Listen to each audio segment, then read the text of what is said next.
आदेश आदेश कन्या राशि वालों भैया, सूर्य देव का गोचर आपके जीवन में जहां खर्च करा रहा है, वहीं कहीं ना कहीं आपके लिए आमदनी के रास्ते भी खोल रहा है। देखिए, जब खर्चों की अधिकता की बात आती है तो सब लोग डर जाते हैं, लेकिन ध्यान से सोचो कन्या राशि वालों, यदि पैसा होगा ही नहीं तो खर्च कहां से होगा। तो जब व्यय अधिक्य की बात आती है तो उसके साथ में आमदनी तो होनी ही होनी है। पर बिना आमदनी हुए, बिना पैसे हुए कैसे आप व्यय की अधिकता कर सकते हैं। अब बहुत से लोग इसमें कहेंगे कि यार, ऋण लेकर के भी तो खर्च किया जा सकता है। हम कहेंगे व्यक्ति ऋण तभी लेता है जब उसको ऐसी जरूरतें होती हैं जिसको पूर्ण करने के लिए उसका एडी चोटी का जोड़ लग जाए। बेमतलब में खर्चे करने के लिए कभी कोई कर्ज नहीं लेता। आप भी हमारी बात से सहमत होंगे। बाकी तो कुतर्क करने वाले तो बहुत लोग हैं, पता नहीं क्या क्या लिखते हैं। उन लोगों को हमारे बाबा अपने आप ठिकाने लगा देंगे, चिंता मत कीजिए। जो जो बेकार के कमेंट्स, कुतर्की कमेंट्स हमारी वीडियोस पर आकर के करते हैं, सब श्री शंभू मेरे बाबा गुरु गोरखनाथ जी उनकी अकल अपने आप ठिकाने लगा देंगे। एक दिन ना यहाँ के रहेंगे ना वहां के रहेंगे, किसी और ही दुनिया में बसेंगे और वहां भी कोई उनको नहीं पूछेगा। खैर, व्यय की अधिक्य होने के साथ साथ धन का आगमन इस गोचर काल के दौरान होगा। व्ययेश यानी कि द्वादश के मालिक आपके लग्न में आकर के बैठेंगे। सूर्यदेव के लग्न में आकर के बैठने से आपके पराक्रम में वृद्धि होगी, आपके शरीर में एक नया जोश आएगा। नशा आदि आप करते हैं, गुटखे का नशा, शराब का नशा या फिर किसी भी तरह का कोई नशा करते हैं, तो उससे आप अपना पीछा इस गोचर काल के दौरान छुड़ाने में कामयाब भी हो जाएंगे। बस थोड़ी सी विल पावर का यूज आपको करना है और सूर्य देव आपकी सुन लेंगे। जब सिंह में सूर्य देव थे तभी से इसकी शुरुआत हो चुकी है और कन्या में आकर के तो सूर्य देव इसको और ज्यादा निहाल करने वाले हैं। दाम्पत्य जीवन में थोड़ी बहुत कलह की स्थिति या थोड़ी बहुत मिसअंडरस्टैंडिंग की स्थिति आ सकती है, लेकिन दैनिक आमदनी यहाँ पर आपकी सूर्यदेव बहुत अच्छी तरीके से बढ़ा रहे हैं। विदेश में आप रह रहे हैं, विदेश से संबंधित कोई काम कर रहे हैं, तो उसमें आपको बहुत अधिक सावधानी रखनी होगी भैया, क्योंकि उस काम में आपकी बदनामी हो सकती है। अब चाहे आप विदेश से जुड़ा हुआ कोई काम करते हो, एमएनसी कंपनी से जुड़ा हुआ काम करते हो, या फिर विदेश में रह कर के आप कोई कार्य करते हो, वहां पर किसी ना किसी प्रकार की दिक्कत राहु देव पैदा करा सकते हैं। तो राहु का उपाय आपको करते रहना है। दाम्पत्य जीवन में राहु का बैठना और सूर्य का देखना ये थोड़ी सी मुश्किलें अब बढ़ा सकता है। तो इसलिए राहु और सूर्य दोनों के ही उपाय आपको बताए जाएंगे, वो उपाय कीजिएगा।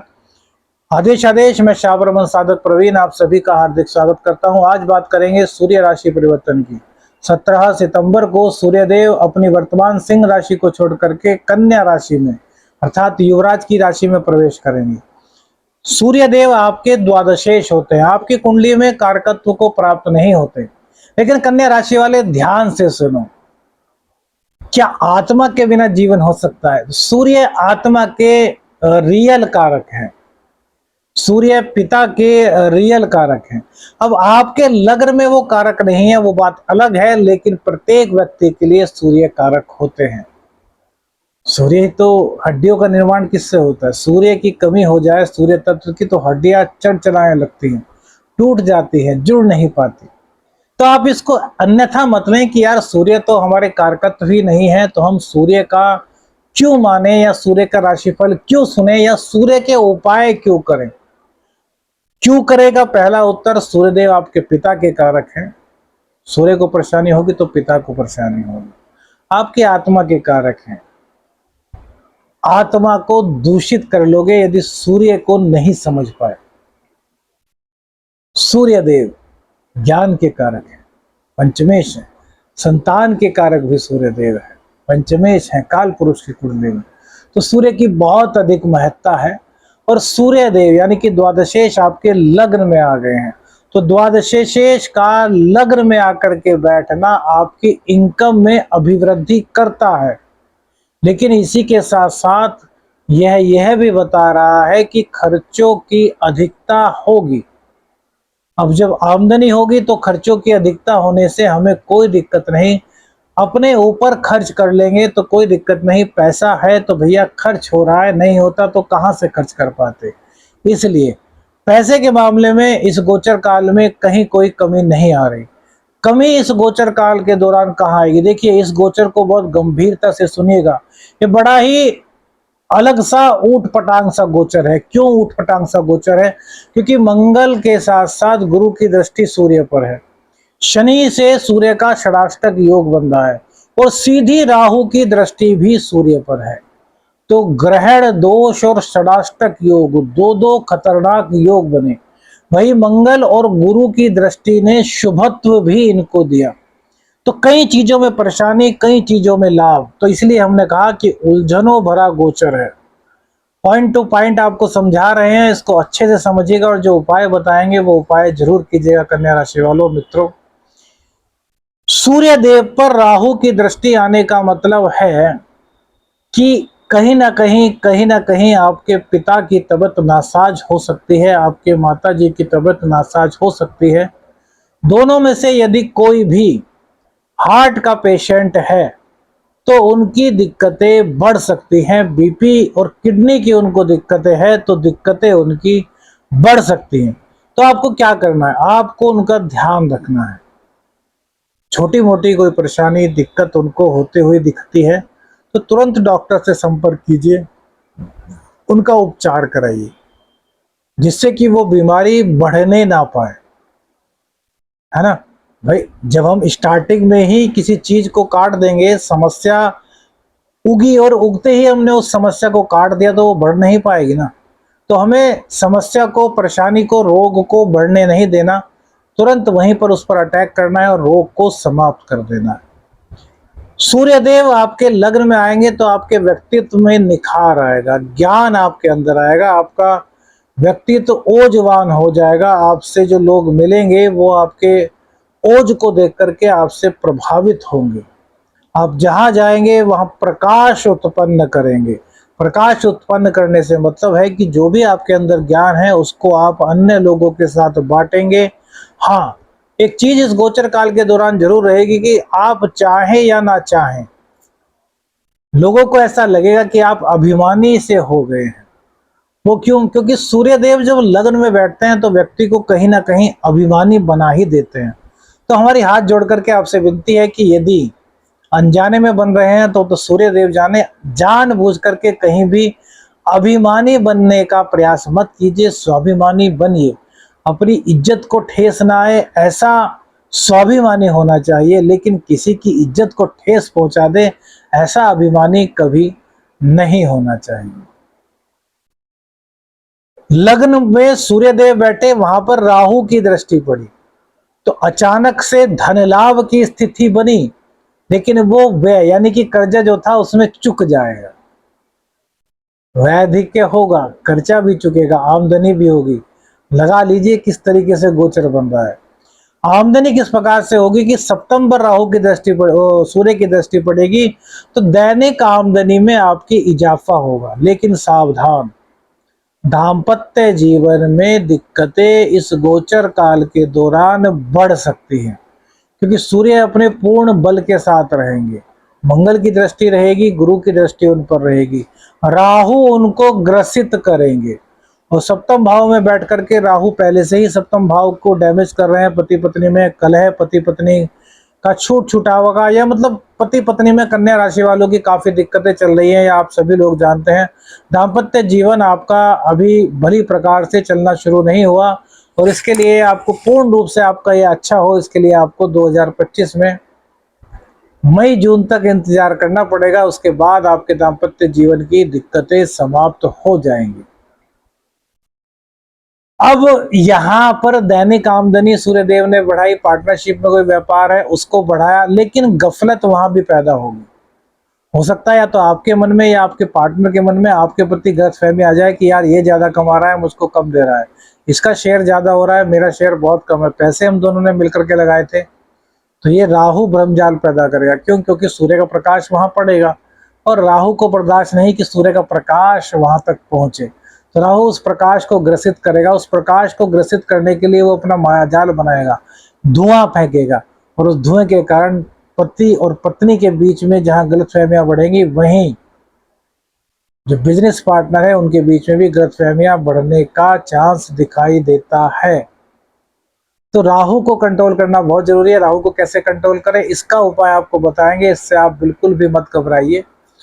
सूर्य देव की यहाँ ताकत कैसे बढ़ाए, तो सूर्य देव की ताकत बढ़ाने के लिए रोजाना आपको गायत्री मंत्र का पाठ करना है। कितना पाठ करना है? कम से कम 108 बार, और ज्यादा से ज्यादा आप कर सकते हैं तो 540 बार कीजिए। 540 बार यदि आप जाप करते हैं तो सूर्य से जो दिक्कतें बनने वाली हैं वो काफी हद तक आपकी दिक्कतें दूर हो जाएंगी। अब देखिए, मंगल की दृष्टि, मंगल देव जो है वो चतुर्थ भाव में बैठे हैं। चतुर्थ भाव के स्वामी, चतुर्थ भाव में बैठे मंगल की दृष्टि सूर्य पर पड़ेगी तो कैरियर में आपके निखार आएगा। कैरियर आपका बहुत बहुत बहुत अच्छा रहने वाला है। इंट्यूशन से पावर आपकी काफी स्ट्रांग रहने वाली है। पराक्रमी आप रहने वाले हैं। किसी भी परिस्थिति से आप इस गोचर काल के दौरान लड़ने के लिए तैयार रहेंगे। न केवल उस परिस्थिति को फेस करेंगे, वरन विजय श्री आपको प्राप्त होगी। भाई, हम किसी प्रॉब्लम का सामना कर लें, यह बात एक अलग है। हम प्रॉब्लम का सामना करके उससे हरा दें और विजयी बन जाएं, तो यह होती है ना बात, इसको कहते हैं टैलेंट। जब प्रॉब्लम सामने आती है तो ज्यादातर व्यक्ति उससे लड़ते हैं। बहुत कम व्यक्ति ऐसे होते हैं जो उससे बिना लड़े ही हार मान जाते हैं। लेकिन बहुत सारे व्यक्ति हमें देखे हैं कि जो कि लड़ते हैं, लड़ते हुए हार मान जाएं, वो एक बात अलग है। प्रयास तो किया और लड़ते हुए उस परिस्थिति को हरा दे और हम जीत हासिल कर लें, उसी बिरले को कहते हैं बाजीगर। और वो बाजीगर की स्थिति आपकी कुंडली में इस गोचर काल के दौरान दिखाई देगी। अब यहीं पर बृहस्पति देव की बात कीजिए। बृहस्पति देव आपके भाग्य स्थान में बैठे हुए हैं। भाग्य स्थान में बैठे हुए बृहस्पति की सीधी दृष्टि लग्न पर जाएगी। तो लग्न पर देखिए, शुक्र देव की राशि में वैसे तो बृहस्पति देव कारकत्व की भूमिका में नहीं होते, लेकिन फिर भी बृहस्पति देव शुभ ग्रह हैं और नवम भाव के कारकत्व को लिए होते हैं। तो नवम में बैठे गुरुदेव की दृष्टि जब सूर्य पर जाएगी तो आपका जो रास्ता होगा वो सकारात्मक होगा। आपको राहु की वजह से कोई भटका नहीं सकेगा। अगर भटका भी दिया तो आप समझ जाएंगे कि यार नहीं, यह गलत कह रहे हैं, या फिर मुझे इस रास्ते पर नहीं चलना। बहुत सी बार ऐसा भी होता है कि वक्त के जो बड़े लोग होते हैं वो आपको गलत सलाह दे देते हैं। अब वो ग्रहवश या फिर उनके मन में कुछ आपके प्रति विक्षोभ की स्थिति होती है, या कुछ भी कह लीजिए, पर गलत सलाह देते हैं। आप सोचते हैं कि यार वो व्यक्ति तो हमारे बड़े हैं, हमारे आदरणीय हैं, उन्होंने जो कहा होगा वो हमारे हित में ही होगा, और हम उसको अपनी लाइफ में अप्लाई कर देते हैं। बाद में हमें उसके बहुत भयानक परिणाम उठाने पड़ते हैं, है ना। तो हम कहते हैं बड़े हैं, उनकी सलाह को सुनिए। माता पिता ऐसा कभी नहीं करते कि अपने बच्चे का बुरा करते। इसके अलावा हम सभी के बारे में बता रहे हैं, बुरा मत मानिएगा। दुनिया है, भाई को भाई से लड़ते देखा है, बहन को भाई का शत्रु बनते हुए देखा है, बहन बहन की शत्रु बनती हुई देखी है। कुंडली आती है तो बहुत कुछ देखते हैं। यह मत सोचिए कि हम आपके बारे में कह रहे हैं। हमने जो कुंडली के एनालिसिस किए हैं उनके बारे में बता रहे हैं कि हमने बहुत सारी चीजें देखी है कि एक माँ बाप के अलावा, रेयर चांस कह रहा हूं यहाँ पे, जी हाँ, माँ बाप के अलावा और कोई ऐसा नहीं जो आपका केवल हित ही हित चाहता हो। माँ बाप ही हैं जो चाहते हैं मेरा बेटा मुझसे बड़ा आदमी बने। भाई और बहन चाहेंगे कि मैं सबसे बड़ा अपने घर में रहूं। Point to be noted. खैर, तो दूसरा पहलू, करना क्या है? कोई भी सलाह दे, उस सलाह को सुनिए, गंभीरता से सोचिए, अपनी मन की कसौटी, दिमाग की कसौटी पर उसको परखिए। और जब सब चीजें आपको पॉजिटिव लगे, क्योंकि बृहस्पति का ज्ञान भी आपके पास है, मंगल का वर्चस्व भी आपके पास है, और सूर्य देव की ताकत आपके साथ है, कसौटी में परखने के बाद वो सब चीजें आपको अच्छी दिखाई देती है, तो फिर इम्प्लीमेंट कर दीजिए। फिर हम बिल्कुल मना नहीं करेंगे क्योंकि भैया आपके अंदर टैलेंट है और उसको हम स्वीकार करते हैं। ग्रह गोचर में बड़ी बेहतर स्थिति बनी हुई है, बस समझने वाला चाहिए, समझ समझ के जो चले, समझ समझ के जो करे और समझ समझ के जो पा जाए रिजल्ट बेहिसाब, उसको ही कहते हैं जनाब समझदार समझदार समझदार। अब यहाँ पर सब चीजें बता दी, एक चीज रह गई। सबसे पहला उपाय तो आपको राहु का बताना बाकी रह गया। दूसरा, शनि से षडाष्टक योग सूर्य का। शनिदेव आपके षष्ठ हाउस में है, षष्ठ हाउस से सूर्य का षडाष्टक योग बनना, तो शत्रुओं का दमन तो यहां पर होगा, लेकिन थोड़े से यहां पर शत्रु हावी होने का प्रयास कर सकते हैं। क्यों? क्योंकि सूर्य पर राहु की दृष्टि है। देखिए कितने ही उपाय कर ले, लेकिन आप पूर्ण रूप से राहु की दृष्टि को सूर्य के ऊपर से नहीं हटा सकते। हाँ, उसके धुएं को, जो उसका माया रूपी धुआं है ना, उसको आप साफ कर सकते हैं, जिससे कि आपको आर पार दिखता रहे। वो फोग में चलते हैं ना, तो वो लाइट्स आती हैं कि फोग तो नहीं हटता, लेकिन फोग में देखने की हमारी ताकत बढ़ जाती है।